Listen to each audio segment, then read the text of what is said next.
যাচ্ছি। যখন উঠছিল তখন মনে হচ্ছে ভেতরটা খালি হয়ে গেল, কিন্তু খেয়ে বেরিয়েছি।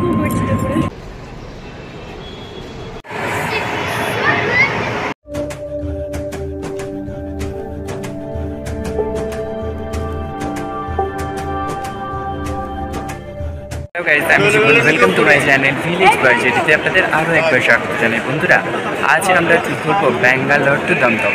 তো বন্ধুরা, আমাদের সাথে আপনারা জুড়ে থাকুন। ব্যাঙ্গালোর থেকে দমদম কীভাবে আমরা ফ্লাইটে গেলাম সমস্ত আপডেট, এবং যাতে আপনাদের সুবিধা হয় সেজন্য পুঙ্খানুপুঙ্খ বিবরণ আমরা দেবো। আমাদের সাথে আপনারা জুড়ে থাকুন।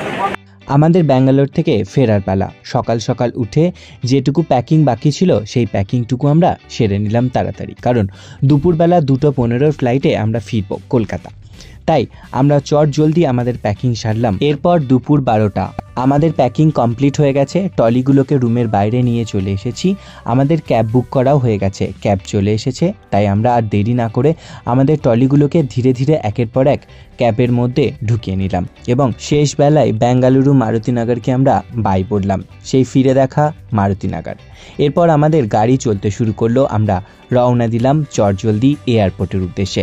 আমরা একটু সময় থাকতেই বেরিয়ে পড়লাম, তার কারণ হচ্ছে হাতে বেশ কিছুটা সময় নিলাম। কোথাও যদি জ্যাম লেগে যায় বা আমাদের কোনো রাস্তায় সমস্যা হতে পারে, তাই আমরা 2 ঘন্টা আগেই বেরিয়ে পড়লাম, কারণ আমাদের দুপুর 2:15 ফ্লাইট। তাই আমরা আর দেরি না করে চট জলদি খাওয়া দাওয়া সেরে প্যাকিং কমপ্লিট করে ক্যাব বুক করে নিলাম, এবং আমরা ধীরে ধীরে চললাম এয়ারপোর্টের উদ্দেশ্যে। রাস্তায় বেরিয়ে আমরা জ্যাম তেমন পাইনি। তবে দেখুন বন্ধুরা, এখানকার প্রকৃতি এবং বেশ কিছু নির্মাণ যেগুলো কিন্তু চোখে লাগার মতন। আমরা এয়ারপোর্টের কাছাকাছি চলে এসেছি। দৃশ্যখানা দেখে হয়তো আপনারা সকলেই বুঝতে পারছেন, চতুর্দিকে সবুজের সমাহার, এছাড়াও রয়েছে পরিবেশের এক অনুভূতি, যা আপনারা এ জায়গাতে এলে বুঝতে পারবেন। চতুর্দিকে সৌধ নির্মাণ থাকলেও কিন্তু গাছের শেষ নেই। এখানে প্রচুরভাবে গাছ লাগানো রয়েছে, যে গাছের সাথে মানুষের একটা আবেগ জড়িয়ে রয়েছে। এখানকার গাছগুলোও যেন আপনাকে কিছু বলতে চাইছে, দেখলেই তা বোঝা যায়। আমরা ঢুকে পড়লাম এয়ারপোর্টে। দেখতে পাচ্ছেন এয়ারপোর্টের সামনে কত গাড়ি দাঁড়িয়ে রয়েছে। আমাদেরকে এই পর্যন্তই নিয়ে এলেন। এরপর এখান থেকে আমাদেরকে চলে যেতে হবে চেক ইন করতে এয়ারপোর্টের ভিতরে। সঙ্গে থাকুন। এয়ারপোর্টের ভিতরে ঢোকার জন্য আপনার একটা ডকুমেন্টস দেখাতে হবে, যেটা আধার কার্ড। সেই আধার কার্ড শো করলে আপনাকে ভিতরে প্রবেশের পারমিশন দেবে। সেই পারমিশনের জন্য আপনি এগিয়ে যেতেই দেখবেন দরজা অটোমেটিকলি সরে যাচ্ছে, এবং আপনি অতি সহজেই ভিতরে ঢুকে পড়তে পারবেন, যেভাবে আমরা ঢুকলাম। সামনে দেখুন এগিয়ে যাচ্ছে, চিনতে পারেন কিনা, সুচিতা। হ্যাঁ, ও এগিয়ে যাচ্ছে একটা ট্রলি ব্যাগকে নিয়ে টানতে টানতে। প্লেন এখন অনেক দেরি, তবু ও চাপবে, সেই জন্য ও চটজলদি এগিয়ে চলে যাচ্ছে, মানে প্লেন ওকে যেন না নিয়ে চলে যাবে, এরকম ব্যাপার। এদিকে আমি চিন্তিত, আমাদের ব্যাগ যা ভারী হয়েছে নির্দিষ্ট ওজনের বাইরে না চলে গেলে হয়, কারণ নির্দিষ্ট ওজনের বাইরে হলে প্লেনের উপরে ব্যাগ তুলতে দেবে না। তাই সব ব্যাগগুলোকে একের পর এক ওজন করালাম। ওজন করানোর পর আমাদেরকে একটা বারকোড কালেক্ট করতে হলো আমাদের টিকিট দেখিয়ে। সেই বারকোডটা আমরা ব্যাগের মধ্যে চিপকে দিলাম, যাতে আমাদের ব্যাগ খুব সহজেই আইডেন্টিফাই করতে সুবিধা হয়। এদিকে আপনাদেরকে দেখাই, এই জায়গাটির মধ্যে মোবাইল চার্জ করারও জায়গা রয়েছে। OnePlus-এর লোগো দেওয়া রয়েছে, যেখানে বসার জায়গা রয়েছে সেখানেই প্লাগ পয়েন্ট রয়েছে। এছাড়া প্লেনের মধ্যে আপনি কি কি জিনিস ক্যারি করতে পারবেন না তার ডেমো এখানে রাখা রয়েছে, সেই ডেমো আপনারা দেখে নিতে পারেন। এই সমস্ত জিনিস নিয়ে আপনি প্লেনের উপরে উঠতে পারবেন না। এর কিছু সময়ের মধ্যেই আমাদের অ্যানাউন্সমেন্ট হলো। আমরা ব্যাগপত্র নিয়ে চলে গেলাম লিফটে করে উপরে। অ্যাক্সেলারেটর অর্থাৎ চলন্ত সিঁড়ি, সেই চলন্ত সিঁড়ি দিয়ে আমরা উপরে উঠে চলে গেলাম, এবং আমাদের ব্যাগগুলিকে চেকিংয়ের জন্য নামিয়ে দিলাম। ব্যাগগুলি অটোমেটিক চেকিং হতে থাকলো। এছাড়া আমাদের কাছে যে ছোট ব্যাগগুলি রয়েছে, যেগুলো নিয়ে আমরা প্লেনে উঠতে পারবো, সেই ব্যাগগুলিকে আমরা দিয়ে দিলাম, এবং আমাদেরকে শরীরের চেকিং করলো, অর্থাৎ বডি চেকিং করা হলো। বডি চেকিং করার পরে আমাদের সেই ব্যাগগুলোকে সেখান থেকে কালেক্টও আমরা করে নিতে পারলাম। তবে আমাদের ব্যাগের মধ্যে চিপস এবং মাজার যে জলের বোতল ছিল, সেই জলের বোতল কিন্তু আমরা নিয়েই উঠতে পেরেছিলাম। এটা আপনাদের ইনফরমেশন দেওয়ার জন্য বলে রাখলাম। কিছু সময় পর খাবার জল শেষ হয়ে গেছে, তাই ড্রিঙ্কিং ওয়াটারের জায়গায় এসে জল ভরে নিলাম। এখানে দেখুন সেন্সার লাগানো কল রয়েছে, বোতল নিয়ে যাওয়ার সাথে সাথেই জল পড়ছে। দৃশ্যটা ভালো লাগলো তাই আপনাদের জন্য তুলে রাখলাম। এছাড়া এখানে জলের দাম প্রচুর হবে, তাই আমরা জল আগেভাগে ভরে নিলাম। এর পাশেই রয়েছে একটি মার্কেট, যেখানে দেবী দেবতার মূর্তি তো রয়েছে, সাথে বিভিন্ন কারুকার্য করা হাতের মূর্তিও রয়েছে। সেই দৃশ্যটা আমরা আপনাদেরকে দেখালাম। তবে এখানে আমাদের একটা জিনিস মনে হলো, দামটা একটু হলেও বেশি। এছাড়া এখানকার যে সম্পূর্ণ জায়গাটা রয়েছে সেই জায়গাটা আমরা আপনাদেরকে ঘুরে দেখাচ্ছি। এরপর আমাদের অ্যানাউন্সমেন্ট হবে, আমাদের টিকিট চেক করা হবে। তার আগে এয়ারপোর্টের বেশ কিছুটা জায়গা আমরা আপনাদের সামনে ভাগ করে নিচ্ছি, দেখতে থাকুন।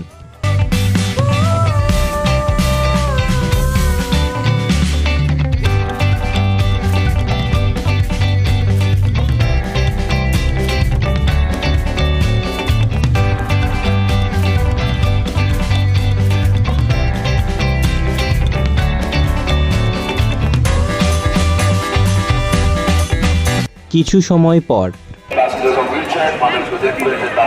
অ্যানাউন্সমেন্ট করা হচ্ছে আমাদের ফ্লাইট টাইমে আছে, তাই সকলকে নিজের নিজের টিকিট দেখিয়ে ভিতরে প্রবেশ করার জন্য। আমরা আমাদের টিকিট দেখানোর পরে ধীরে ধীরে ভিতরে প্রবেশ করছি। ফ্লাইটে চাপবো, আপনাদেরকে সাথে নিয়ে অন ক্যামেরা আমাদের সাথে আপনারা জুড়ে থাকুন।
আমরা বসে পড়লাম।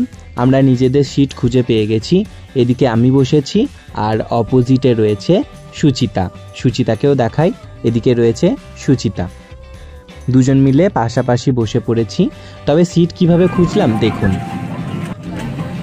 ধরুন আপনি টিকিট কেটেছেন, আপনার সিট নাম্বার খুঁজে পাচ্ছেন না, সেক্ষেত্রে আপনাকে এখানে যেমন আছে 4FED, এফ মানে জানলার ধারে, ই মাঝখানে, ডি এদিকে, ঠিক আছে? সেরকমভাবে 4ABCও আছে, ABC এর ক্ষেত্রেও সেরকম। এইভাবেই আমাদের নিজেদের সিট খুঁজে আমরা বসে পড়েছি। আপনারাও যদি প্লেনে কখনো যাওয়া আসা করেন এভাবেই সিট খুঁজতে পারেন। এরপর আমাদের সেফটি বেল্ট পরতে হবে। সেফটি বেল্ট পরার সময় আমরা বুঝতে পারছিলাম না, তাই এখানে এয়ার হোস্ট যারা ছিলেন তেনারা আমাদেরকে সাহায্য করলেন কিভাবে সেফটি বেল্ট পরতে হয়। তাদেরকে আমরা আমাদের তরফ থেকে ধন্যবাদ জানাই। সেই মতো সুচিতাও তার বেলখানা বেঁধে নিল।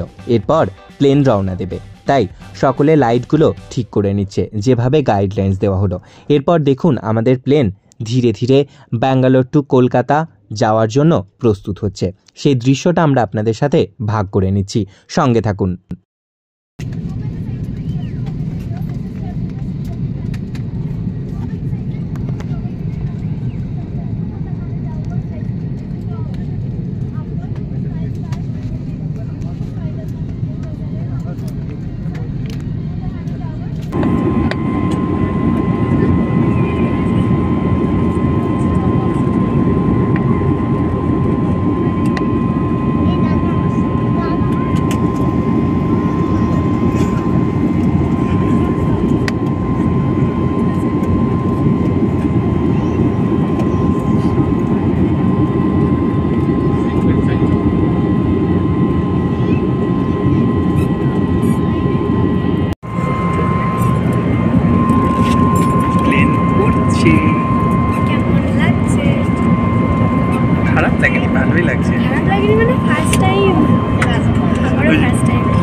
ध्यान दीजिए, सीट আপনারা কে बेल्ट কে साइन ফার্স্ট ऑफ টাইম कर दिया চেপেছেন है, लेकिन आप সেটা अपनी আমাদেরকে सुरक्षा के কমেন্টে लिए বলবেন। कुर्सी की बेटी बांधे रखें।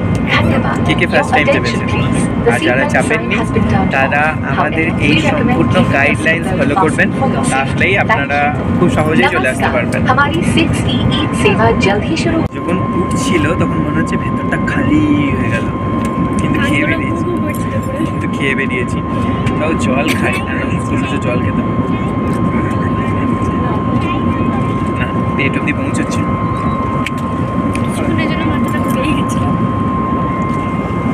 ঠান্ডা লাগছে, ঠান্ডা লাগছে না?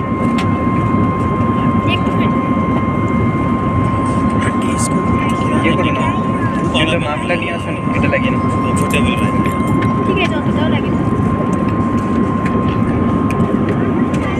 এদিকে আবার গাইডলাইন্সের বইটাকে ফলো করছেন ম্যাডাম। জানি না বই থেকে কি পড়ছেন নাকি টাইম পাস করছেন।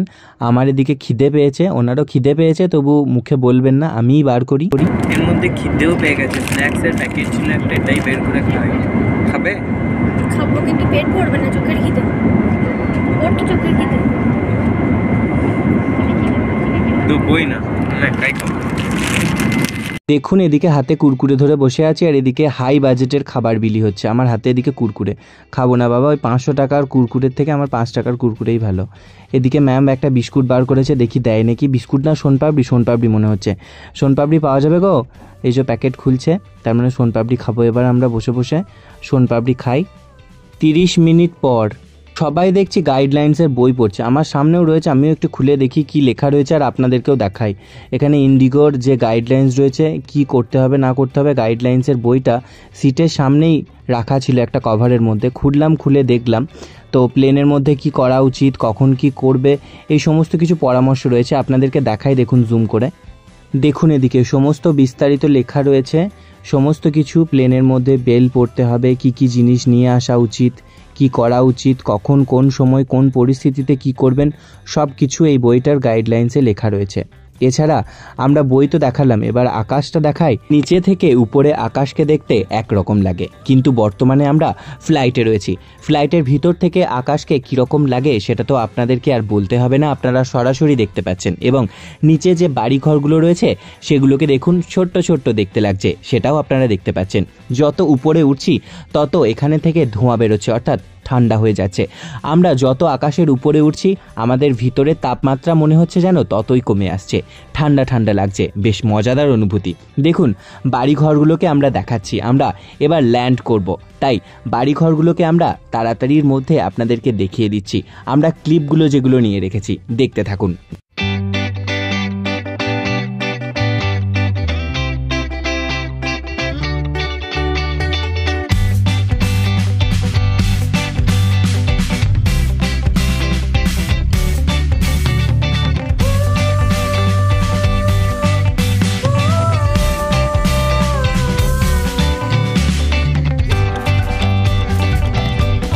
ধীরে ধীরে মহাকাশের উপর থেকে আমরা নিচে ল্যান্ড করলাম।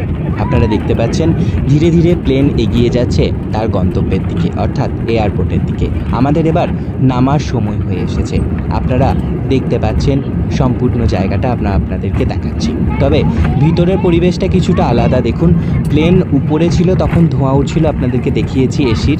এবার নিচেতে দেখুন আমরা প্লেন দাঁড়িয়ে গেছে, তারপরে ধোঁয়ার পরিমাণটা আপনারা দেখুন। পুরো প্লেনের ভিতরটা পুরোটা একদম ধোঁয়ায় ভর্তি হয়ে গেছে। সকলে ধীরে ধীরে নামছে, আমরাও সকলের পিছনে পিছনে গুটি গুটি পায়ে আপনাদেরকে সাথে করে নিয়ে প্লেনের ভিতর থেকে নামলাম। নেমে চলে গেলাম, আমাদের ব্যাগগুলোকে সংগ্রহ করতে হবে। এখানে অ্যানাউন্সমেন্টটা আপনারা ভালোভাবে শুনবেন। আপনাদের প্লেনের নাম্বার অনুযায়ী আপনাদেরকে যেতে বলবে সেই কাউন্টারে, সেখানে গেলে আপনারা আপনাদের ব্যাগকে সংগ্রহ করতে পারবেন। এই সম্পূর্ণ জায়গাটা আমরা আপনাদেরকে দেখাচ্ছি। এবার আমরা ধীরে ধীরে চলে গেলাম আমাদের ব্যাগ নেওয়ার জায়গায়। তবে আমরা যেটা দেখলাম ওখানে গিয়ে আপনারা চিন্তা করতে পারবেন না, একটা জায়গার মধ্যে ব্যাগগুলো ঘুরপাক খাচ্ছে। ব্যাগগুলোর অবস্থা তো এতটা খারাপ হয়ে গেছে, মানে আমাদের ট্রলির চাকাপত্র সব ভেঙে খুলে চলে গেছে, কিচ্ছু বলার নেই। তবে আমরা ব্যাগপত্র নিয়ে ধীরে ধীরে এগিয়ে যাচ্ছি। দেখুন সামনে কে চেপে রয়েছে।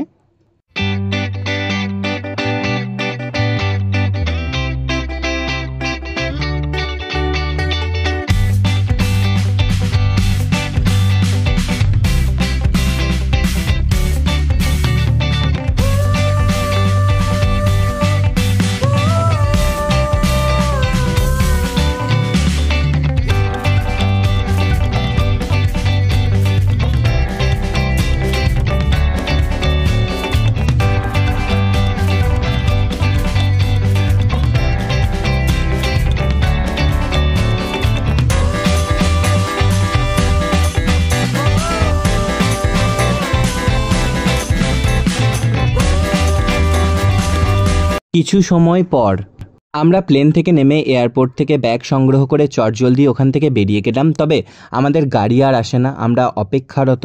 এদিকে আমরা প্লেনের মধ্যে এসিতে ছিলাম, বাইরে এসে এতটাই গরম লাগছে আমরা আর ভিতরে ঢুকতেও পাচ্ছি না। এই পরিস্থিতিতে একদম খুব বাজে অবস্থা হয়ে গেছিল। তবে অনেকক্ষণ বসে থাকার পর 1-1.5 ঘন্টা পর আমাদের গাড়ি এলো। গাড়িতে ওঠার পূর্বে আপনাদেরকে যে বোর্ডটা রয়েছে এই বোর্ডেতেই কিন্তু প্লেন কখন আসছে, কখন কোনটা যাচ্ছে সেই টাইমটা লেখা থাকে। সেই দৃশ্যটা আপনাদেরকে দেখালাম এবং আমাদের বিমানবন্দরকে বাই বাই বলার সময় এসে গেছে। আমরা অবশেষে ধীরে ধীরে বিমানবন্দরকে বাই বললাম এবং আমাদের গাড়িতে উঠলাম এবং ধীরে ধীরে আমরা রওনা দিলাম আমাদের বাড়ির পথে। ভিডিওটি আপনাদের কেমন লাগলো আশা করছি ভালো লেগেছে। ভালো লাগলে অবশ্যই একটি লাইক, কমেন্ট, শেয়ার, মন থেকে সাবস্ক্রাইব করে পাশে থাকবেন। নতুন ভিডিও নিয়ে আমরা ফিরব খুব শীঘ্রই, সঙ্গে থাকুন।